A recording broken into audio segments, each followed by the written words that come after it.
Life on the road is not for everyone, and everyone lives it differently. This is Interviews with Touring Techs. Hi, I'm Brad Baisley, professional monitor engineer, sound guy, whatever you want to call it. I've toured with Trace Atkins, Rodney Atkins, Joe Nichols, Clint Black. Currently on tour with Blake Shelton. How'd you get into the music business, and what was your path to teching? I started out in the music business playing in a band in about the 7th grade. I played guitar, and we had a band, and we had a singer, and we couldn't ever hear the singer because we didn't have any way to hear the singer. We started out trying to put the singer through guitar amps, and I started buying old hi-fi equipment at yard sales, and I bought like piles and mountains of speakers and figured out how to hook them all together, all these like old hi-fi speakers to be for our singer to sing through. And then I got to be known as the guy with a PA system, which was a mountain of hi-fi speakers, and I got called to do sound for bands at parties and clubs and all sorts of crazy stuff that you probably shouldn't use old hi-fi speakers for. I did that all through high school, and I started making some money doing it with bands calling me and such, and I started getting calls from twirling competitions and cheerleading competitions, and I started making enough money that I was able to actually buy real gear. I bought a console and a real power amp and some real professional speakers, and my dad was my roadie because I didn't drive, and so my dad had a pickup truck and helped me like move all my gear around to this stuff. And after high school I was like really tired of moving around big heavy speakers and consoles and amps and stuff, and I wanted to get into recording so I didn't have to move around big heavy stuff. I ended up going to Middle Tennessee State University outside Murfreesboro, which by the way has a fantastic recording program. They have great facilities. I highly recommend it. I went there for recording, and after I finished recording school I realized that the prospects for actually being a professional recording engineer are very difficult. There are many professional recording engineers, and I happen to have some connections in live touring, and I worked those connections after college and got myself involved in live touring audio. Being educated like you are, do you feel that it is necessary for somebody to go to college to work in this music business? I don't think it's totally necessary for somebody to go to college to work in the professional touring world, be it audio or backline.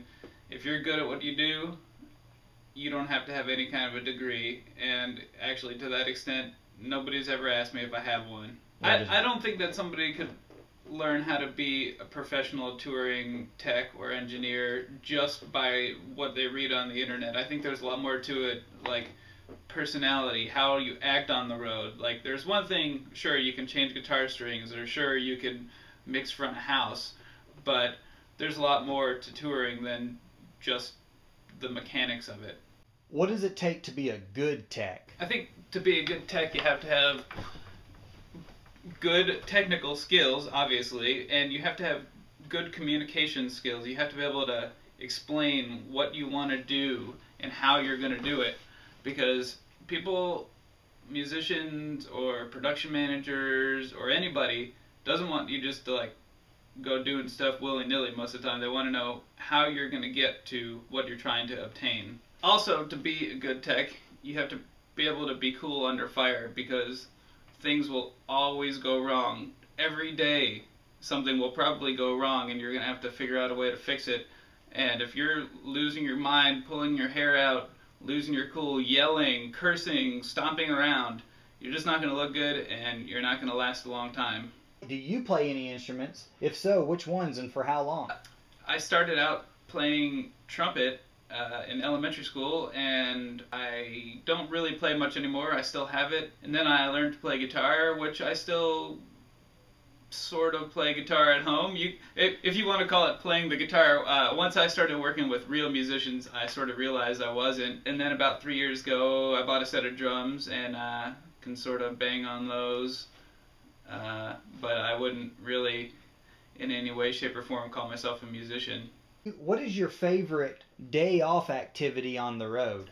When I know I'm going to have a day off on the road, first thing I'll do is I'll get on Google Maps or Yelp and I'll look up where good coffee shops are. I love a good cup of coffee. I'll also pull up the local Craigslist, see if there's any great deals to be had, which oftentimes there are. I bought all sorts of stuff on the road off Craigslist. People are usually pretty thrilled to meet somebody who, you know, works in the music business, works for a star. So you can get great deals on musical equipment, motorcycles, you name it, electronics. I mean, people are just usually thrilled. They'll give you a great deal if you know, especially if you can hook them up with tickets or something like that. So I also like to do outdoor activities. I'll go rent a car and go hiking, go to a national park, things like that. How do you deal with being a vegetarian on the road? Being a vegetarian on the road can be tricky. A lot of times the tour manager, production manager, whoever is advancing the catering will be very concerned. You know, somehow they always find out that you're a vegetarian, and they're usually concerned and they try and advance something. But the tricky thing is that they'll advance something vegetarian, but a lot of times vegetarians don't eat what people think vegetarians eat. So they'll bring something weird like eggplant stuffed mushroom with a veggie burger on top, and you're like, I don't really want that, and then you might like offend the caterer. And I go about it like this. I tell the tour manager, just get some food and I'll find something to eat. I kind of treat it as more of almost my problem rather than it should be the tour manager's problem. So I'll go and, you know, if I don't like what's being served in catering, I'll go find my own dinner somewhere. But 9 times out of 10, especially for a vegetarian rather than a vegan, I can find something to eat, be it a salad, potatoes, beans. Almost always there's something that I'll be able to eat on the road. What do you do with your downtime at home, when you're at home? You might be able to see it in the background, but I'd like to still tinker with hi-fi electronics, although I try not to incorporate them into my gig anymore. But I work on tube amplifiers, guitar amps, hi-fi amps.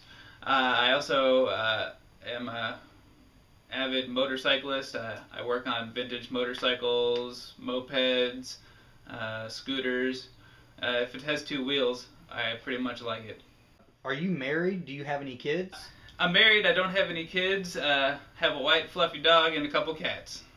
How does she deal with you being on the road? You know, leaving is always the hard part.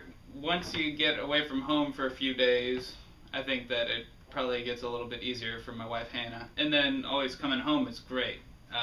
Luckily, being in the country music business in Nashville, you get home pretty often most of the time. Now, what advice would you give somebody that wants to get into teching to do your job? You got to start somewhere, and I just recommend meeting as many people as you can. You know, go to shows, meet the sound guy, meet the guitar tech, introduce yourself. You have to be really outgoing in this business to get anywhere. To get involved in the music business, you really need to be somewhere where the music business is. So, I mean, if you live somewhere not in one of the music hubs like New York, LA, or Nashville, you might be able to do it by getting involved in a small production company. There's small local sound companies around the world that do county fairs, bring sound to bars, stuff like that. You have to get involved in that. But if you really want to get involved in professional touring, you pretty much have to live near one of the major touring hubs. What do you love about being a professional touring tech? You know, one of the things I really love about doing live audio and being a tech on the road, especially compared to the studio, is you get one chance to do it right. Once that show happens, it's gone, so there's no looking back, and you have to do it perfect, and I love the reward of having a perfect show. Another thing I love about being a tech is, especially here in Nashville, is you get a lot of time off to yourself. So we'll do 70 shows a year, and the rest of the year is mine. I can go on the lake, I can do whatever I want, and being home a lot of the time is pretty nice.